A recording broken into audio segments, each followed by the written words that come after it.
એટલે આપણી લડાઈને સમજવાની છે.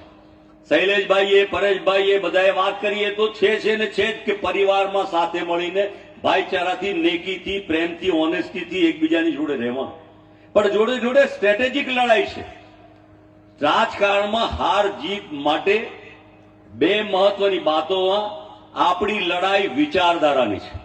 વિચારધારાની લડાઈમાં આપણને ભાજપ આખી જિંદગી નહીં હરાઈ શકે. એ એટલા માટે કહું છું કે હિટલર, મુસોલિની, કૈસર વિલેમ, સદ્દામ જેવા લોકો આવીને ગયા, સત્તા લઈ લીધી, તાકાતથી લોકોને કચડી નાખ્યા. પણ ક્યાંય નાઝી જોવા મળે છે? ક્યાંય સદ્દામના ચીલાઓ જોવા મળે છે? એમનો નાશ થઈ ગયો. પણ દયા, કરુણા ને પ્રેમ, મહાવીર, બુદ્ધ અને પૈગંબર સાહેબ ઈસુ ખ્રિસ્તની વિચારધારા વાળા લોકો આ જીવંત રહેવાના છે. ત્યારે એ વિચારધારા આપણી કોંગ્રેસની, મહાત્મા ગાંધી, નહેરુ, સરદાર, મૌલાના આઝાદ અને આંબેડકર સાહેબની છે. પણ સવાલ એ છે કે આ ટૂંકા ગાળામાં જે નવી પેઢી, આ જે જેનઝી બેઠા છે, એના સપનાઓ, એની પછીના જે આગળ વાત કરી કે જે ચિંતા કરવાની છે. આપણે બધા તો છીએ ઘણા વખતથી, ઘણી બધી નિષ્ફળતાઓ પછી પણ 30 વર્ષે ગુજરાતનો કોંગ્રેસનો કાર્યક્રમ અડીખમ ઉભો છે. બહુ એને અભિનંદન અને ધન્યવાદ ઘટે છે. ત્યારે વાત એ છે કે હવે થોડું સ્ટ્રેટેજિક બનવું પડશે. અંદરની લડાઈની ચર્ચામાં જ સમય પૂરો કરીએ તો આપણા દુશ્મનને ક્યારે ઓળખીશું? અને પહેલી વાત એ કે આ દુશ્મન એટલો એવો હોશિયાર છે કે અંગ્રેજો જેમ ભાગલા પાડો ને રાજ કરો, તો આમ આદમી પાર્ટી આવી નથી. એની વિચારધારા શું, એનું નેતૃત્વ શું, એ કેટલું ચાલવાની. દિલ્હીમાં નીકળી ગઈ, કાલે પંજાબમાં હતો હું, ગુરદાસપુર જેવા જિલ્લામાં જઈને આવ્યો છું અને ત્યાં પંજાબમાં પણ આમ આદમી પાર્ટી જવાની છે. પરંતુ ચિંતાનો વિષય એ છે કે આપણે રાજકારણ મહાત્મા ગાંધી દ્વારા જે પ્રકારે કર્યું છે એ શીખવાની જરૂર છે. ચાણક્યની વાત તો ખરી. આમ આદમી વાળા કોણ છે? કાં તો જૂના કોંગ્રેસી છે, કાં જે નવા લોકો રાજકારણમાં આવવા માંગે છે તે છે. કેટલા ભાજપમાંથી આમ આદમીમાં ગયા? તો બહુ ભાગ્ય. તો એમને પાછા લાવવા જોઈએ કે નહીં? બીજાને આપવાનો પ્રયત્ન કરીએ, સમજાવવાનો પ્રયત્ન કરીએ. આમ આદમીને ધીરે ધીરે તમે તમારા લેવો, તમારા જિલ્લામાં, તમારા તાલુકામાં, તમારા વોર્ડમાં, તમારા શહેરમાં શું જોઈએ ભાઈ, શું કામ છે, કઈ મહત્વાકાંક્ષા છે, થોડું આપી દઈએ. આમ આદમી પાર્ટી લુપ્ત થાય તો ભાજપને કોંગ્રેસ સીધી હરાવી દે કે ના હરાવી દે? વિચાર કરજો મારી વાતનો. પ્રજા ભાજપથી કંટાળી છે. બિહારમાં પણ કંટાળી હતી.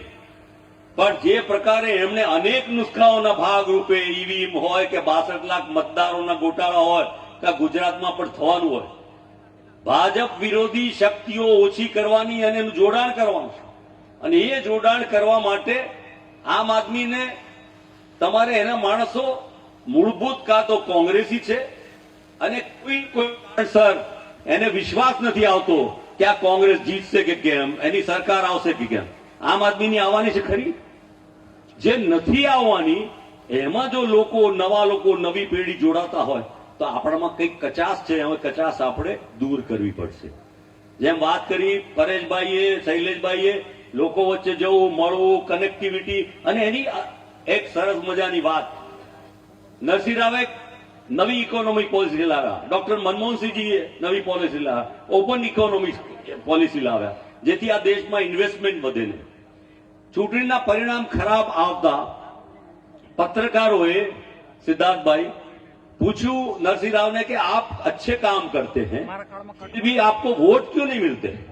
એટલે નરસિંહ રાવ તો ચાણક્ય, ખૂબ બુદ્ધિશાળી, બહુ હોશિયાર. એટલે એમણે કીધું कि हम काम अच्छा करते हैं लेकिन हम जितना काम करते हैं उससे लोगों की अपेक्षाएं ज्यादा है और अपेक्षाएं पूरी नहीं होती है, इसलिए हमें वोट नहीं मिलते. અને એનાથી ઉલટું બીજો દાખલો આપો, જવાહરલાલ નહેરુનો. જવાહરલાલ નહેરુએ 17 વર્ષ રાજ કર્યું અને સડસડાટ રાજ કર્યું. સામે કોઈ આવી જ ના શક્યું, કોઈ ટક્યું જ નહીં. તો એનું મને વિશ્લેષણ મારી જાતે એવું લાગ્યું કે શું એવું કારણ? એનું મને કારણ એ લાગ્યું કે જવાહરલાલ પ્રજાની જે, લોકોની જે અપેક્ષાઓ હતી એના કરતા આગળ ચાલતા હતા. એ હોપને આગળને લઈને, અને એટલા માટે પ્રજા એમની પાછળ ચાલતી હતી. એટલે કોંગ્રેસ પાર્ટીએ પ્રજાની અપેક્ષાઓની આગળ ચાલવું પડશે. આપણે અંદરની વાત કરીશું, ભરતભાઈ ચાલે કે નહીં, જગદીશભાઈ, શૈલેષભાઈ, પરેશભાઈ કે સિદ્ધાર્થભાઈ, કઈ નહીં વળે. પ્રજાને લક્ષ વોટરને મતદારને સરવાળો જનશક્તિનો ગાંધીજીએ કર્યું એમ એક મીઠું લીધું, આખા દેશને જોડી લીધો. આપણી કનેક્ટિવિટી.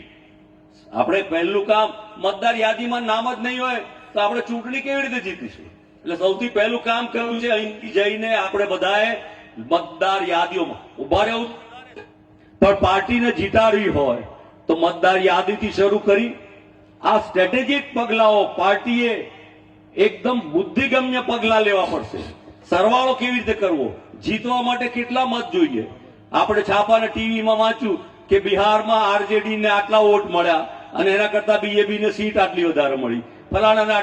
એ ગણિતનો બુદ્ધિનો ગોઠવણીનો આયો વિષય. તમને કેવી રીતે લે, તમે એક સીટ 10 લાખ વોટે જીતો અને આજુબાજુની હારવાના હો તો એને બદલે 2 લાખ વોટે જીતે અને બીજી સીટો તમે ગોઠવો તો તમારો તો નંબર પણ સરકાર આવવાની છે. અને આ ગણિતના વિષયમાં એ ક્યારે આપણે વિચારતા થઈશું? આપણે કોંગ્રેસ રમવાનું બંધ કરીશું તો કોંગ્રેસ ભાજપ રમવાની શરૂઆત થશે. એટલે આપણે કોંગ્રેસ ભાજપની લડવાની નહીં તો એમની પાસે કેટલા પૈસા થઈ ગયા, એમનું સંગઠન. આપણો મતદાર પૂરું જાણતો નથી, એની પાસે માહિતી નથી, એ મત નહીં નોંધાવે તો આપણી કઈ કેડર છે કે જે જઈને આ બધું નોંધાવે? એમની પાસે આરએસએસ, વિશ્વ હિન્દી પરિષદ, બજરંગ દળ અને છેલ્લે જે બીએલઓ છે એ કોના છે? તો આ બહુ ચિંતાનો વિષય છે. એટલે બંને, તમે જયારે ઘાટ ઘડો કે ઘડો બનાવો તો અંદરથી પણ ઘાટ